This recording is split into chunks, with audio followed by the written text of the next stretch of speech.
ڈاکو کو یقین آ گیا کہ یہ گلنار کا کام نہیں ہے، مگر ڈاکو کی بیوی پر بچے کے قتل کا صدمہ بہت زیادہ تھا، اور چونکہ بظاہر شبہ گلنار پر تھا تو ڈاکو کی بیوی نے کہا، گلنار کا میرے سامنے موجود رہنا میری آنکھوں میں کانٹے اور دل میں نشتر چبھونا ہے، یہ کسی صورت میں میرے سامنے نہیں رہ سکتی۔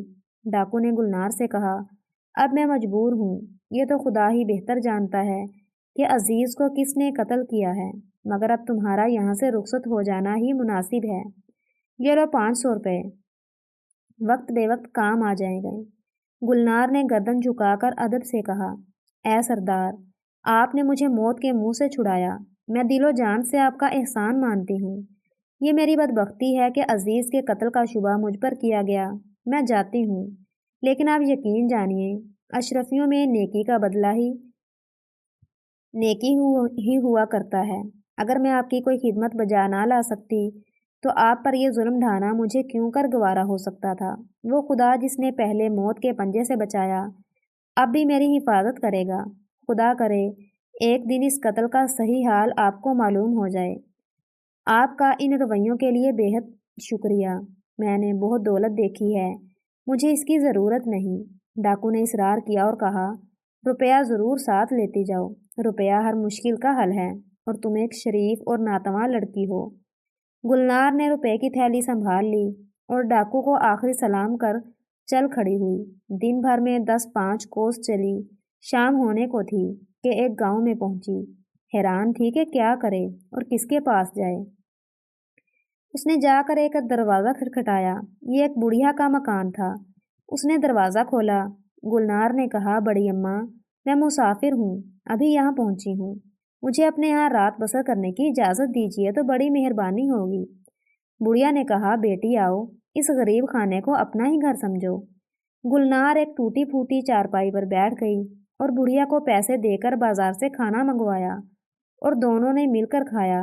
گلنار نے اپنی آپ بیتی سنائی اور کچھ دیر بعد پڑھ کر سو گئی۔ صبح اٹھتے ہی گلنار بڑھیا کو ساتھ لے کر سامان خریدنے کے لیے بازار کی طرف روانہ ہوئی۔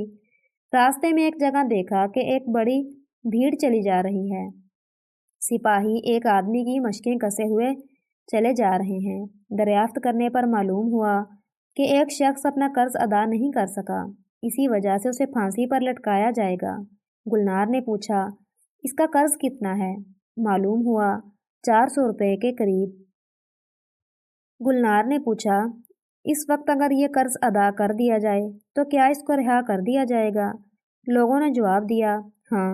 گلنار نے فوراً ان لوگوں کو ٹھہرایا اور جو قرض خواہ کو جو ساتھ ہی تھا گن کر تمام روپیہ ادا کیا۔ سپاہیوں نے قرض دار کو آزاد کر دیا۔ لوگ حیران تھے کہ کون اللہ کی نیک بندی ہے جس نے ایک آدمی کی جان بچائی۔ ہر شخص اسے دیکھنے کی کوشش کرتا تھا، یہاں تک کہ شہزادی بھیڑ کو چیر کر تیزی سے ایک طرف نکل گئی۔ شہزادی نے بڑھیا کو سلام کیا اور اگلے شہر کی راہ لی۔ اب آزاد ہونے والے آدمی نے بڑھیا کو ڈھونڈ لیا اور پوچھا، شہزادی کہاں ہے؟ بڑھیا نے کہا، اگلے شہر کو چلی گئی۔ وہ بھاگا بھاگا اسی طرف کو گیا اور شہزادی کو 2 کوس پر جا لیا۔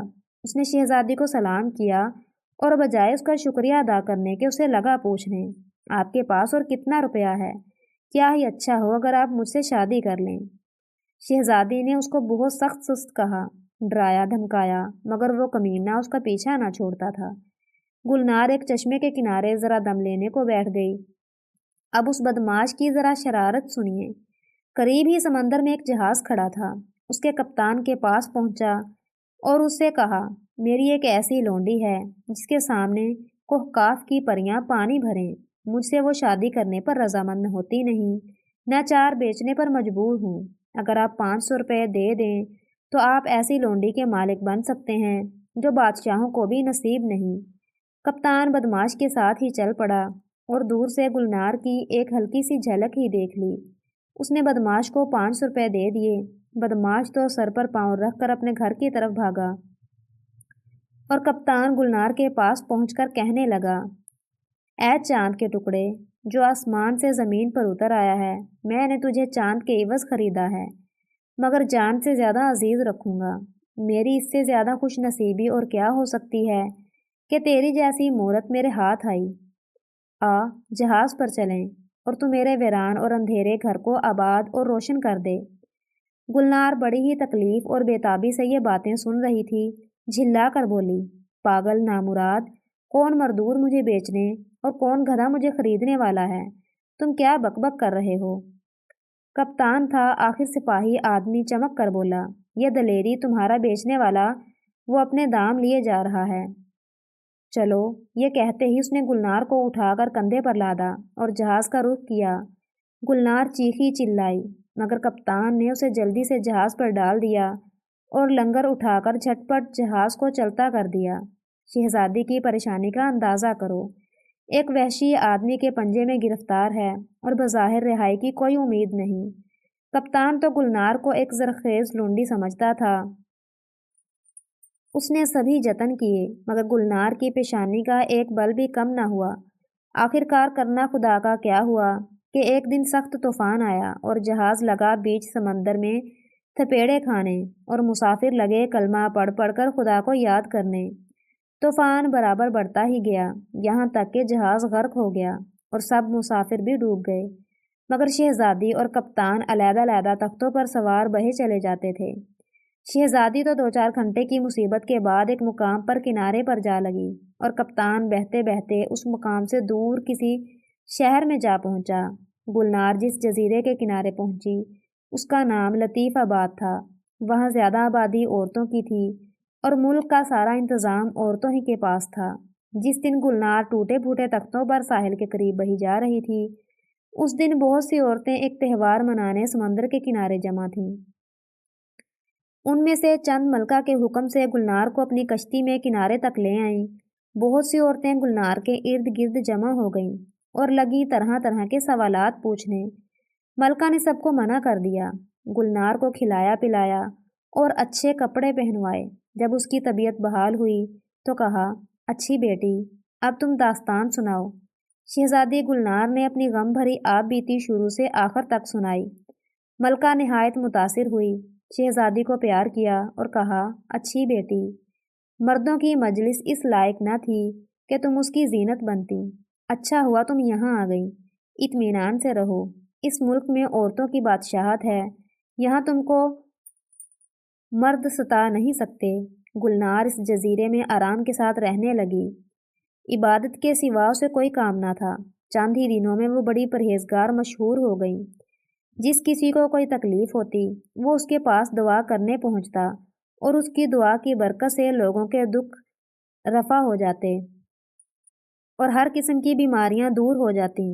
لطیف آباد کی بوڑھی ملکہ نے اپنی دانائی سے پہچان لیا تھا کہ اس کے بعد صرف گلنار ہی لطیف آباد کی ملکہ ہونے کے لائق ہے۔ چنانچہ اس نے ایک دن دربار میں اعلان کیا اور گلنار کو اپنا جانشین مقرر کر دیا۔ اس اعلان پر جزیرے بھر کی عورتیں خوش ہوئیں، کیونکہ گلنار سے بہتر ملکہ ان کو میسر آنا محال تھا۔ اس اعلان کے 1 سال کے اندر ہی اندر بوڑھی ملکہ جنت کو سدھاری اور گلنار ملکہ بن کر تخت پر بیٹھی۔ گلنار تھی آخر بادشاہ کی بیٹی، حکومت کے سب رنگ ڈھنگ جانتی تھی۔ اس نے ملک کے انتظام میں وہ سلیقہ برتا کہ دیکھتے ہی دیکھتے وہ ملک نہال ہو گیا۔ گلنار کی پرہیزگاری بھی ساتھ ساتھ بڑھتی گئی، حتیٰ کہ اس کی دعا کی برکت کی شہرت دور دور کے ملکوں میں پھیل گئی اور حاجت مند لوگ دور نزدیک سے دعا کرانے کھنچے چلے آتے۔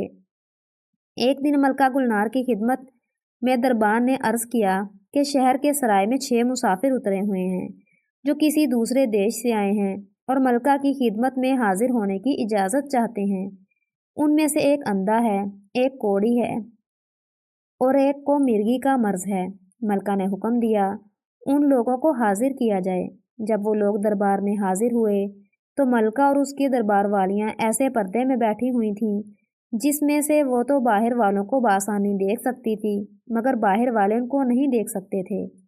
مسافروں نے ملکہ کو جھک کر سلام کیا اور ملکہ نے ان سے پوچھا وہ کہاں سے آئے ہیں اور کیا چاہتے ہیں۔ ان میں سے ایک نے دوسرے کی طرف سے کہا، اے نیک دل ملکہ، ہم جانتے ہیں کہ خدا آپ کی دعاؤں کو قبول فرماتا ہے۔ ہم بڑے پاپی ہیں، آپ کی خدمت میں حاضر ہوئے ہیں کہ آپ کی معرفت خدا سے معافی مانگیں۔ ملکہ نے کہا، میں یہ معمہ نہیں سمجھی۔ تم میں سے ہر ایک پہلے اپنے گناہوں کا اقرار کرے اس طرح کہ اس میں ذرہ برابر جھوٹ کی ملاوٹ نہ ہو۔ پھر کوئی دوسری بات کروں گی۔ ایک نے بڑھ کر عرض کیا۔ ملکہ کا حکم سر آنکھوں پر۔ میں اپنی حالت عرض کرتا ہوں۔ میں ایک سوداگر ہوں۔ میری شادی کئی سال گزرے ایک ایسی خوبصورت شہزادی سے ہوئی جس کے سامنے پریاں بھی مات تھیں، اور اللہ نے خوبصورتی کے ساتھ نیکی کا بھی اس کو بہت حصہ دیا تھا۔ مجھے کاروبار کی ضرورت سے اپنے وطن سے باہر جانا پڑا اور میں اس کو اپنے بھائی کی حفاظت میں چھوڑ گیا۔ واپسی پر بھائی نے مجھے بتایا کہ وہ شہزادی میری طرف سے پھر گئی تھی اور ملک کے قانون کے مطابق اسے زندہ گاڑ دیا گیا تھا۔ ہمارے لیے یہ بڑی بے عزتی کی بات تھی، اور میرا بھائی اس رنج میں اس قدر رویا کہ اس کی آنکھیں جاتی رہیں۔ آپ دعا فرمائیں کہ میرے اس بھائی کی کھوئی ہوئی بینائی واپس مل جائے۔ ملکہ نے سوداگر کو پردے کے اندر سے دیکھ لیا اور پہچان لیا، مگر سوداگر کو کچھ علم نہ تھا کہ یہ ملکہ کون ہے۔ ملکہ نے پوچھا، کیا یہ سچ ہے کہ وہ شہزادی جسے زندہ گاڑ دیا گیا تھا تمہاری وفادار نہ تھی؟ تمہارا دل کیا گواہی دیتا ہے؟ سوداگر نے جواب دیا، ملکہ، جب میں اس کی خوبیوں اور محبت کو یاد کرتا ہوں تو اس الزام کو مان لینے سے دل انکار کرتا ہے، مگر کہنے والا بھائی ہے جو اس کے پاس موجود تھا، اس پر اعتبار نہ کرنا مشکل نظر آتا ہے۔ خدا ہی بہتر جانتا ہے کہ حقیقت کیا تھی۔ میرا دل ماننے کو تو نہیں چاہتا، ملکہ نے کہا۔ اچھا، میں اس معاملے پر غور کروں گی اور کل تم کو بتاؤں گی۔ تمہارے بھائی کے لیے دعا کرنے کو تیار ہوں یا نہیں؟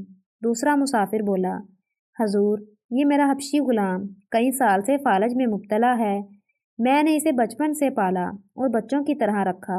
دعا فرمائیے کہ خدا اسے صحت دے۔ ملکہ نے پہچان لیا کہ یہ ڈاکوں کا سردار ہے جس کے یہاں وہ مہمان رہی تھی، اور یہ بیمار اس کا وہی نالائق حبشی غلام ہے۔ ملکہ نے فرمایا، اچھا، تمہاری داستان سن لی، کل تم کو جواب دیا جائے گا۔ تیسرے مسافر نے اٹھ کر کہا، اے نیک دل ملکہ، میں مرگی کے مرض میں گرفتار ہوں۔ دعا فرمائیے کہ خدا مجھے اس دکھ سے نجات دے۔ میں نے تو بہت سوچا تو احساس ہوا کہ میں نے سوائے اس کے کوئی گناہ نہیں کیا کہ خوبصورت لونڈی جو میں نے نہیں خریدی تھی اس کے ساتھ سختی کا سلوک کیا۔ یہ بھی اس بد عملی کی سزا معلوم ہوتی ہے۔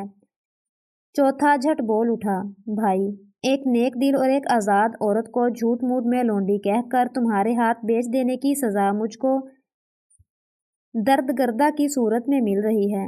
میرا گناہ تو اور بھی زیادہ خطرناک ہے، کیونکہ اس نیک دل عورت نے تو میری جان بچائی تھی۔ ملکہ پہچان گئی، یہ وہی بدمعاش ہے جس کی جان اس نے اس کا قرض ادا کر کے بچائی تھی۔ ملکہ نے یہ داستانیں سن لینے کے بعد کہا، اچھا، آج جا کر آرام کرو، کل اسی وقت حاضر ہونا۔ اندھا اور کوڑھی اپنی اپنی داستانیں سچ سچ سنا دیں تو وہ بھی میری دعا کے مستحق ہو جائیں گے، لیکن اگر وہ جھوٹ بولیں گے تو ان کو سزا دی جائے گی اور خدا ان کو سب کے سامنے رسوا کرے گا۔ میں ان سب کی حقیقت سے واقف ہوں۔ جن لوگوں نے سچ کہہ دیا ہے ان کے لیے آج ہی دعا کروں گی۔ جب سب مسافر سرائے میں واپس آئے تو سچ کہہ دینے والے خوش تھے اور ان کو صحت یابی کا یقین تھا، مگر اندھا اور کوڑی ایسا معلوم ہوتا تھا کہ انگاروں پر لوٹ رہے ہیں۔ وہ ایک مصیبت میں گرفتار تھے۔ سچ کہیں تو عمر بھر کے بے ایمانیوں کا پول کھلتا ہے، جھوٹ کہیں تو ملکہ کی طرف سے ٹوک اور سختی کا ڈر تھا۔ انہوں نے کچھ کھایا نہ پیا اور مارے شرم اور ندامت کے ادھوئے ہو گئے۔ دوسرے دن دربار میں جو پہنچے تو سب سے پہلے بے اختیار ہو کر اندھے نے اپنی بدمعاشی اور بھاوچ کی بے گناہی کی داستان سنا دی۔ ابھی وہ ختم بھی نہ کرنے پایا تھا کہ اس کا بھائی کوستا ہوا اس پر حملہ کرنے کو دوڑا اور کہنے لگا، ملکہ، اس اندھے کے لیے دعا کیجیے کہ یہ اپاہج بھی ہو جائے۔